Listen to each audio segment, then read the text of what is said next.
Hi, my name is Jennifer. Welcome back to my channel. Today is very exciting because I have a box of books to open. I don't know what they are yet, but we'll find out together. So one of the libraries that I'm a member of has this thing where you can fill in this brief form online and they will select some books for you to borrow. So you can get up to a maximum of 6 books this way. So I do have 6 books in this bag. I picked them up yesterday and I've been waiting till now when I had time to film to share with you what is in the bag.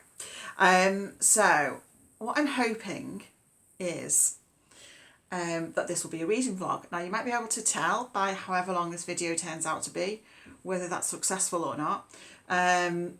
Of the 6 books, ideally I'd like a minimum of 3 that I want to read and either haven't read or DNF'd already. But yeah, we shall see. I'm very excited. So I'll tell you what I told them on the online form. So I asked for all 6 books to be adult fiction. In terms of the type of thing I enjoy, I said mysteries, psychological thrillers, horror, gothic, LGBTQ+ and literary fiction. And then I listed some of my favourite authors. I said I have read most of their stuff, but just to give an idea of the kind of thing I like to read. So I said I like Sarah Waters, Agatha Christie, Julia Armfield, Daphne du Maurier and Kazuo Ishiguro. So we shall see. I'm very excited to see what is in this bag. So take them out one at a time.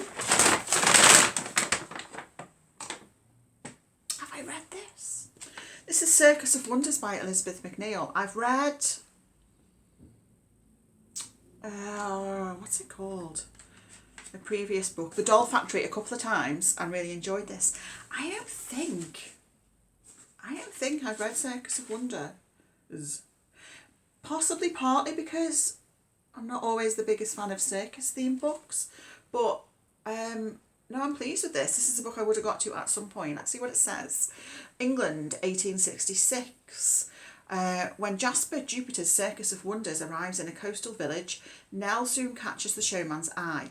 Shunned by her community because of the birthmarks speckling her skin, to Jasper she is a prize. She could be his very own leopard girl. But how to make her his? Yeah, okay. We're off to a good first start. This is a thinner book. Do you know what? I did wonder if this might be here.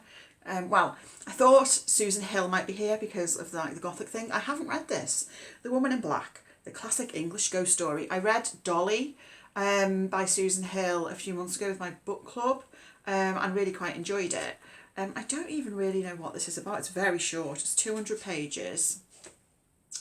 Arthur Kipps, a junior solicitor, is summoned to attend the funeral of Mrs. Alice Drablow, the sole inhabitant of Eel Marsh House. The house stands at the end of a causeway, wreathed in fog and mystery, but it is not until he glimpses a wasted young woman dressed all in black at the funeral that a creeping sense of unease begins to take hold, a feeling deepened by the reluctance of the locals to talk of the woman in black and her terrible purpose. Okay, this is proving to be an excellent selection so far. I will read that one as well. Next.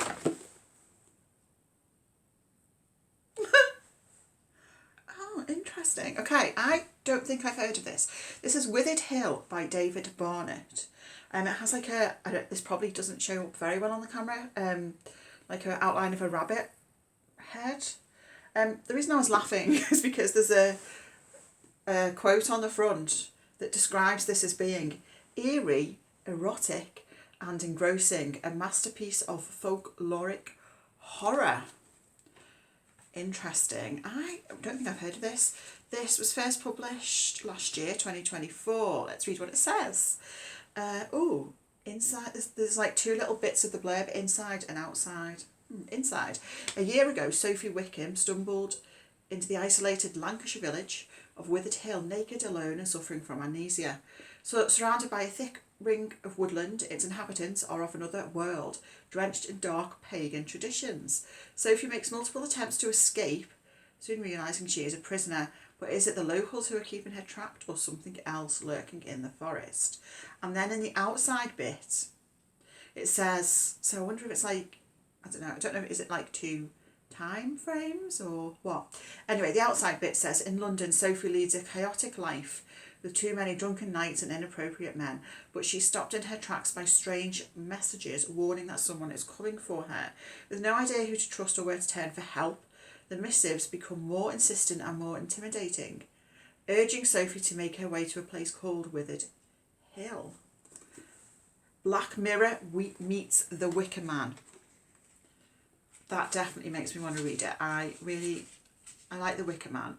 It's probably one of my favourite films. Like every time it's on the telly, I'm reminded how much I really, really like it.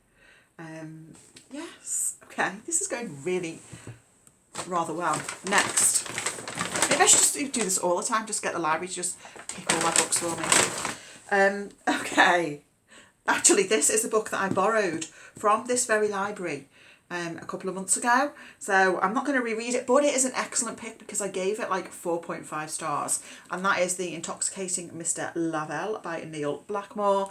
I really, really like this book. It's queer, it's historical, it's intriguing.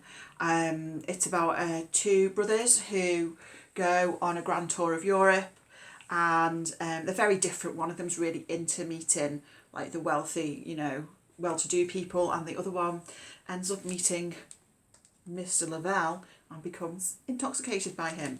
I really, really enjoyed this actually. I'll link below to my favourite books of the year so far.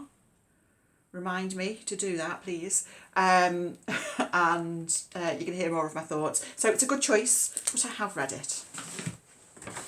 2 more left. This is quite a chunky one. Ah, interesting. I've got a few historicals here. This is The House of Fortune by Jessie Burton. I have not read this. I think I've read The Miniaturist by this author. Have I read anything else? I don't know, but I'm pretty sure I've not read this one. This is from 2022. I quite like the cover. Oh, hang on. Oh, it's the sequel to The Miniaturist. Risky choice, putting a sequel in there. Don't know if they did that on purpose. I'll need to check. I need to remind myself of The Miniaturist. So anyway, this is set in Amsterdam in 1705. Thea is turning 18 and ready to welcome adulthood with open arms. At the city's theatre, Walter, the love of her life, awaits her. But at home, all is not well. Her father and aunt argue endlessly, and the family are selling their furniture in order to eat. On Thea's birthday, the secrets from the past begin to overwhelm the present. I need to remind myself of The Miniaturist to see. Well, I am interested in reading this one because as far as I remember, I did enjoy The Miniaturist. Last one. Ah, okay, another excellent choice. This is Starve Acre by Andrew Michael Hurley, who I know I wanted to read something by. Born in Lancashire, not far from here. So let's see. Let us see. From okay. This was first published in 2019 and it was published by Dead Ink Books, who I really, really like. Dead Ink are a independent publisher based in Liverpool, and I really like their stuff. I think like about 3 of my favourite books of the year so far have been published by Dead Ink. So this is all boding very, very well. Let's read what it says. The worst thing possible has happened. Richard and Juliet Willoughby's son, Ewan, has died suddenly at the age of 5. Starve Acre, their house on the moors, was to be full of life but is now a haunted place. Juliet, convinced Ewan still lives there in some form, seeks the help of the Beacons, a seemingly benevolent group of occultists. Richard, to try to keep the boy out of his mind, has turned his attention to the field opposite the house, where he patiently digs the barren dirt in search of a legendary oak tree. Interesting. So this is like horror. I think it's going to be a lot about, well, grief, obviously. Yes, that's another good pick. I'm really actually like really quite impressed with this. So let's see what we've got. So out of the 6, Intoxicating Miss Lavelle I'm not going to reread now because I read it this year. House of Fortune, I need to check because I have a really terrible memory when it comes to, well, most things. But so if I need to have remembered what happens in the miniaturist, that's like isn't the case because I don't remember anything. So this is a maybe, but the other 4 I'll definitely be giving a go. So Circus of Wonders by Elizabeth Macneal, Woman in Black by Susan Hill, Withered by David Barnett, and Star of Acre by Andrew Michael Hurley. I'm really, really impressed actually. Yeah, really impressed with these choices. Whether that's a fluke or not, I don't know, but this bodes well and I'd quite like to do this again, she says, having not read any of the books yet. Right, so this hopefully will be a reasonable length reading vlog and I will check in with you once I've read some stuff. 1. I have now read, I've read one of the library books and I've DNF'd another one. So we'll start with the one that I have read. The first one I picked up was Circus of Wonders by Elizabeth Macneal. So before starting this I realised I've read 2 Elizabeth Macneal books before. So I've read The Doll Factory twice. I reread it for a book club, and I have also read The Burial Plot, which I think was her latest novel, and I have enjoyed all the books I have read by her, including this one. So Circus of Wonders, when is it set? 1868. So our main character is called Nell, and she is covered with birthmarks all over her body and all over her face. And as a child, she doesn't really sort of take any notice of that. Like, she's aware, obviously, that she has these birthmarks everywhere, but it's not really like a big deal for her. It's only as she sort of grows older that she starts to recognise how other people look at her differently and sort of treat her differently because of the way that she looks. And she grows up in poverty with her brother and her father. And right at the start of the book, her father sells her to this man called Jasper, who runs a circus show with his brother Toby, I want to say his name is. Is his name Toby? I think we're going to call him Toby. So Jasper and Toby run this circus, and Nell gets sold to be a part of the circus. So they have this Circus of Wonders, which is basically they collect people who have some sort of physical difference, basically, and exhibit them as if they are, you know, something to be, you know, like animals in a zoo sort of thing. So the book references P.T. Barnum, I think is his name, at various points. So P.T. Barnum is sort of existing at the same time in the world of this novel. P.T. Barnum is the real life person who The Greatest Showman, the movie, was based on, which I have not seen. But the book mentions various sort of horrific things that P.T. Barnum did to the people who became a part of his circus. And Jasper, one of the men who owns this circus, is really quite a horrible person. I think Toby, his brother, has more likability to him. He's a nicer person, and there's a bit of a possible romantic interest between Toby and Nell. So Nell joins this circus, and she is trained to be like a trapeze act, like a high wire act.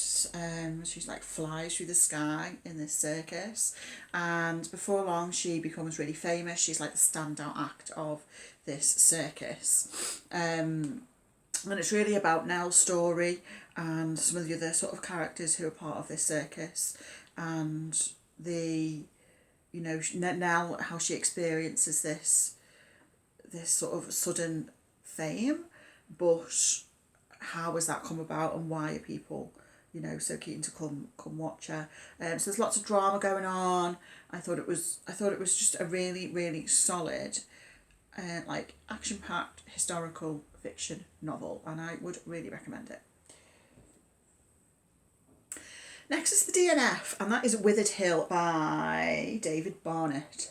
So this is the book that I had never heard of before, and I do still think it was a good pick on behalf of the library for me, because I feel like with a couple of tweaks this could have been a book I really liked, but it just didn't work for me. I read about 120 pages and I was kind of thinking of DNFing it for most of that reading experience. I think largely the writing style, it sort of felt a little bit clunky to me, and I'm not someone who needs, beautiful writing in a book. I can appreciate that. But generally speaking, most of the books I read, and certainly when I read more genre fiction, I just want the writing to be serviceable. I want it to do the job, basically. And I kind of want to not even notice it's there, if you know what I mean. But with this, I was just very conscious of the writing, and it just felt a little bit not good, a little bit clunky, I don't know. But what kept me going for as long as I did was because when I looked at some reviews, they were saying the ending's something you're not going to see coming, blah, blah, blah. So obviously that's something that's always going to appeal to me. Anyway, I've DNF'd it, I have looked at the ending, I'm not going to give any spoilers, but actually it is a pretty good reveal. So what's this about? It is about our main character called Sophie, who... It's set between, we have two different timelines. We have Sophie inside and Sophie outside. So Sophie outside is in London. She has a job. She leads quite a chaotic life, going on dates with various men, etc., etc. And she starts getting these random messages, she doesn't know who from, that tell her that someone's coming for her. And then the other chapters are Sophie inside, and they are Sophie inside Withered Hill, which is a place and the book jumps around from days inside Withered Hill. So for example, we have day 1, and then the next chapter we might get day 360 inside Withered Hill. And so when Sophie first sort of arrives in Withered Hill, she's naked, she's covered in dirt and leaves and stuff. She doesn't know how she got there. She doesn't know where she is. She's got lots of memory problems. And the people in Withered Hill are a little bit odd. A lot of them, when she first gets there, are wearing animal masks, but maybe real animal on their head. But then some of the others seem a bit more normal. She sort of befriends this one woman who works as a school teacher, and yeah, so the book sort of jumps around in time a lot. It's quite confusing, intentionally so, I think, and Sophie as a character is obviously very confused, trying to understand how she's ended up in Withered Hill and also what's going on, because at different points, depending on where we are in the chronology, you can see she's trying to escape, and it's it's not clear to us or to Sophie what it is that is keeping her in Withered Hill. Is it the other inhabitants, or is it something supernatural? What is going on? So I do think this is an interesting premise, and when the reveal comes, I'm not going to give any spoilers, I do think it's quite interesting, and I was nowhere near guessing what this reveal was going to be, I will say. So yeah, the other thing I didn't really like is it's described in one of the little quotes here as being eerie, erotic and engrossing, and some of the more spicy scenes were just a bit cringe, really, and I didn't really like that aspect of the book either, although it's there for a reason. So yeah, it didn't really do it for me, but I think it could have done, maybe if I'd got on better with the writing style. So that's fine. Definitely Wicker Man vibes. I can see the Wicker Man comparisons. So yes, what am I going to read next? I feel like I might read the Susan Hill next. I'm looking at my book trolley because that's really short, isn't it? So yeah, speak to you when I have read some more stuff. So I have finished reading The Woman in Black by Susan Hill, and I was a little underwhelmed by this, honestly. I'm clearly an outlier on this one because most people really like this book. It's a very sort of highly regarded gothic horror story. There was a film, I think there was a stage play. I thought it was okay. I thought it was fine, but it didn't really do anything for me, and I definitely didn't like it as much as Dolly, which is the only other Susan Hill I have read. So, I mean, it kind of got off to an alright start for me because it is very atmospheric in its setting. It's set, so this was first published in 1983, and it's set, I think, during the Victorian period at some point. And I think in terms of its sense of place and the sort of gothic atmosphere, I think that's good, and I was enjoying that to start with. But for me, nothing happened for like a really long time, and it didn't even feel particularly creepy to me for the most part. So I was kind of just waiting for something interesting to happen. So the book is about this solicitor called Arthur, who, as the book opens, it opens on Christmas Eve, and there's him and his second wife. His first wife obviously has died. Him and his second wife and his wife's children, and at some point they gather around to tell ghost stories, and he walks away. He doesn't want to be involved, and it's because he has experienced like a real life ghost story, and then the book is his story. And what had happened to him was, when he was working as a junior solicitor, he was sent to the funeral of this like old woman, and he's going to be responsible for dealing with her estate. And whilst he is there in this like town where the woman lived, visiting her house and dealing with all of that, he sees like a creepy woman in black. And that's kind of it for a big part of the book. Stuff does happen towards the end. The pacing fell off to me. The ending felt abrupt, and like, I'm not going to give any spoilers, but right at the end it felt like stuff was in there for shock value. That was just my reading of it. That I didn't really like that, how that was done. So overall, like, it was okay, like it was fine. I don't really understand why it's so well regarded, if I'm being honest. I feel like there's a lot of much better gothic horror books out there. I think I probably would have preferred this as a short story. I mean, it is only it's a novella. It's very short. It's just under 200 pages, but that felt too long for me. And I know I'm a plotty reader, but I do like atmosphere and I love gothic stuff. It just felt like too long without anything happening. So I think I would have preferred it as a short story. I can totally see why this was picked for me though. And I was kind of expecting some Susan Hill to be in there, because I was thinking, so I know I mentioned I like gothic stuff when I told the library what I liked. And I was thinking, what books is the library likely to have in? And I'm like, libraries always have several Susan Hill books, so I'm probably going to get a Susan Hill. So yeah, this was a bit disappointing.